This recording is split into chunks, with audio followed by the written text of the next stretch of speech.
आज आप सबसे जब मैं विदा ले रहा हूँ तो मेरे हृदय में अनेक पुरानी स्मृतियाँ उमड़ रही हैं। इसी परिसर में,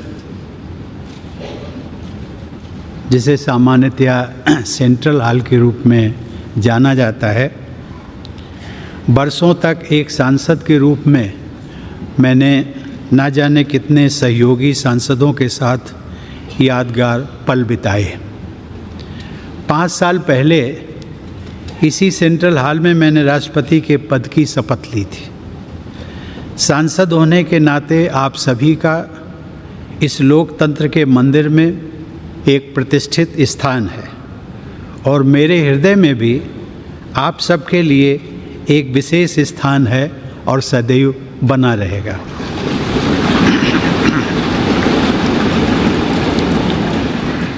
आप सबके लिए ये विशेष गौरव की बात है कि आप सब भारत की जनता के निर्वाचित प्रतिनिधि हैं।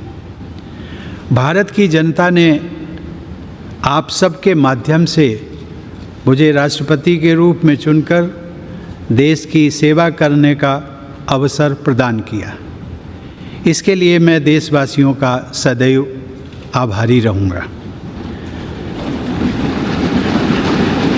सर्वशक्तिमान ईश्वर की कृपा से जिस दायित्व को निभाने का अवसर मुझे प्राप्त हुआ, उसका निर्वहन आप सभी के सहयोग के बिना संभव नहीं था। इसके लिए मैं आप सबका भी आभार व्यक्त करता हूँ। अपने कार्यकाल के दौरान मैंने अपनी पूरी क्षमता से अपने कर्तव्यों का निर्वहन करने का प्रयास किया है। आप सब ने मेरे प्रति जिस अटूट विश्वास का परिचय दिया, उसके बल पर मैं अपने कर्तव्यों को भली भांति निभा सका। मेरे सभी पूर्ववर्ती राष्ट्रपति मेरे लिए प्रेरणा का स्रोत रहे हैं। माननीय सदस्यगण, राष्ट्रपति और सांसदगण उसी विकास पथ के सहयात्री हैं जो हमारे देश को प्रगति की उच्चतर उपलब्धियों की ओर ले जा रहा है।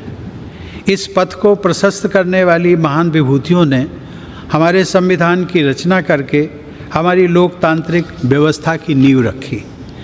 यद्यपि संविधान सभा के सदस्यों को ही हमारे संविधान की रचना का श्रेय जाता है, लेकिन वह ऐतिहासिक कार्य उन्होंने भारत के लोगों के प्रतिनिधि के रूप में किया था। इसीलिए हमारा संविधान हम भारत के लोगों द्वारा अंगीकृत, अधिनियमित और आत्मार्पित किया गया। भारत के लोग ही अपने प्रतिनिधियों अर्थात आप सभी माननीय सांसदों के माध्यम से अपने गणतंत्र की यात्रा का मार्गदर्शन करते हैं। इसीलिए संसद को लोगों के तंत्र यानी लोकतंत्र का मंदिर भी कहा जाता है। देवी और सज्जनों, हमारे संविधान के अनुच्छेद 79 के अनुसार संघ के लिए एक संसद होती है जो राष्ट्रपति और दोनों सदनों से मिलकर बनती है। इस संवैधानिक प्रावधान के अनुरूप अपनी भावना का समावेश करते हुए मैं राष्ट्रपति को संसदीय परिवार के अभिन्न अंग के रूप में देखता हूँ। जैसा कि किसी भी परिवार में होता है, संसद में भी कभी कभी मतभेद होते रहते हैं। आगे का रास्ता कैसे तय करना है, इस विषय पर विभिन्न दलों के विचार अलग अलग हो सकते हैं, लेकिन हम सब संसद रूपी परिवार के सदस्य हैं जिनकी सर्वोच्च प्राथमिकता है राष्ट्र रूपी विशाल संयुक्त परिवार के हित में निरंतर कार्य करते रहना।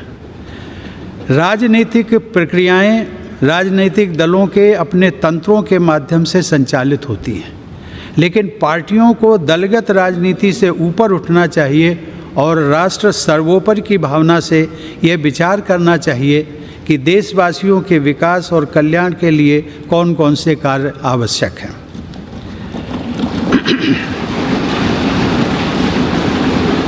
जब हम पूरे राष्ट्र को एक विशाल संयुक्त परिवार के रूप में देखते हैं तो ये समझ में आता है कि पारिवारिक मतभेदों को सुलझाने के अनेक रास्ते हो सकते हैं जो शांति, सद्भाव और संवाद पर आधारित होते हैं। विरोध प्रकट करने के अनेक संवैधानिक रास्ते राजनीतिक दलों और नागरिकों को उपलब्ध हैं। राष्ट्रपिता महात्मा गांधी ने अपने उद्देश्यों को प्राप्त करने के लिए शांति और अहिंसा पर आधारित सत्याग्रह के अस्त्र का इस्तेमाल किया था, लेकिन वे दूसरे पक्ष का सम्मान भी करते थे। हमारे नागरिकों को अपनी मांगों के लिए दबाव बनाने का तथा विरोध करने का संवैधानिक अधिकार उपलब्ध है, लेकिन मेरे विचार से इस अधिकार का प्रयोग हमेशा गांधीवादी तौर तरीकों के अनुरूप शांतिपूर्ण ढंग से ही किया जाना चाहिए। माननीय सदस्यगण, मेरे कार्यकाल के दौरान 2 अत्यंत महत्वपूर्ण ऐतिहासिक आयोजन किए गए। राष्ट्रपिता महात्मा गांधी की 150वीं जयंती के उपलक्ष्य में अनेक यादगार समारोह पूरे देश में आयोजित किए गए। इस संदर्भ में मैं स्वच्छ भारत अभियान की परिवर्तनकारी उपलब्धियों का उल्लेख करना चाहूँगा। यह कहा जा सकता है कि स्वच्छता का यह राष्ट्रीय अभियान सरकार और देशवासियों की ओर से महात्मा गांधी के प्रति सच्ची श्रद्धांजलि रहा है। दूसरे ऐतिहासिक आयोजन के रूप में भारत की स्वाधीनता के 75 वर्ष पूरे होने के उपलक्ष्य में देशवासियों द्वारा आज़ादी का अमृत महोत्सव उत्साहपूर्वक मनाया जा रहा है। मैं इन दोनों ऐतिहासिक अवसरों से जुड़े अत्यंत प्रभावशाली आयोजनों के लिए देश की जनता व सरकार को बधाई देता हूँ। इन कार्यक्रमों में युवाओं से लेकर वयोवृद्ध नागरिकों तक सभी के द्वारा समान उत्साह के साथ भागीदारी और देश के गौरवशाली इतिहास से उनके जुड़ाव को देखकर मुझे हार्दिक प्रसन्नता हुई है। माननीय सदस्यगण, वर्ष 2020 में देखते देखते हमारी दुनिया बदल गई। लगभग 100 साल बाद एक वैश्विक महामारी ने मानवता को झकझोर कर रख दिया। कोविड-19 की त्रासदी के दुष्परिणामों से पूरी दुनिया अब तक जूझ रही है। वर्तमान परिप्रेक्ष्य में हम सब ये आशा करते हैं कि पूरा विश्व समुदाय इस महामारी से भविष्य के लिए उपयोगी सबक हासिल करेगा। पहला सबक यह है कि मानव समाज ये भूलने लगा था कि वह प्रकृति का ही एक अभिन्न हिस्सा है। वास्तविकता ये है कि वह न तो प्रकृति से अलग है और न ही प्रकृति से ऊपर है। महामारी का प्रकोप कुछ हद तक पर्यावरण में हुए असंतुलन से भी जुड़ा है। पिछले 2 वर्षों की विभीषिका ने यह भी याद दिलाया है कि पूरी मानवता वास्तव में एक ही परिवार है और सभी का अस्तित्व आपसी सहयोग पर निर्भर करता है। कोविड का सामना करने में भारत के प्रयासों की विश्वव्यापी सराहना हुई है।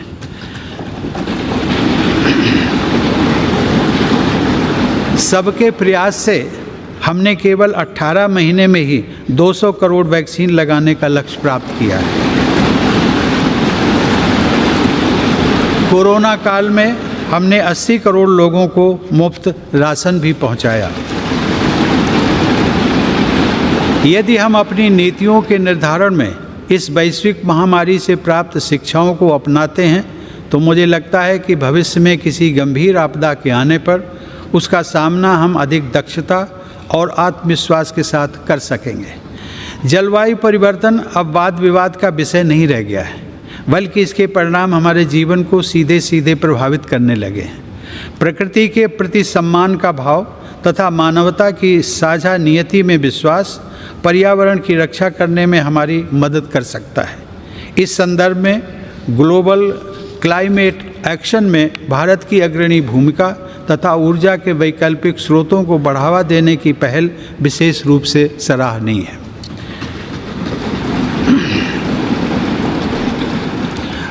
माननीय सदस्यगण, जब मैं जनसेवक के रूप में अपने और सरकार के प्रयासों के बारे में सोचता हूँ तथा अपनी पूरी पीढ़ी की ओर से विचार करता हूँ तो हमें यह स्वीकार करना पड़ता है कि समाज के हाशिए पर जीवन यापन करने वाले लोगों के जीवन स्तर को बेहतर बनाने के लिए हालांकि बहुत कुछ किया गया है, लेकिन अभी भी बहुत कुछ किया जाना बाकी है।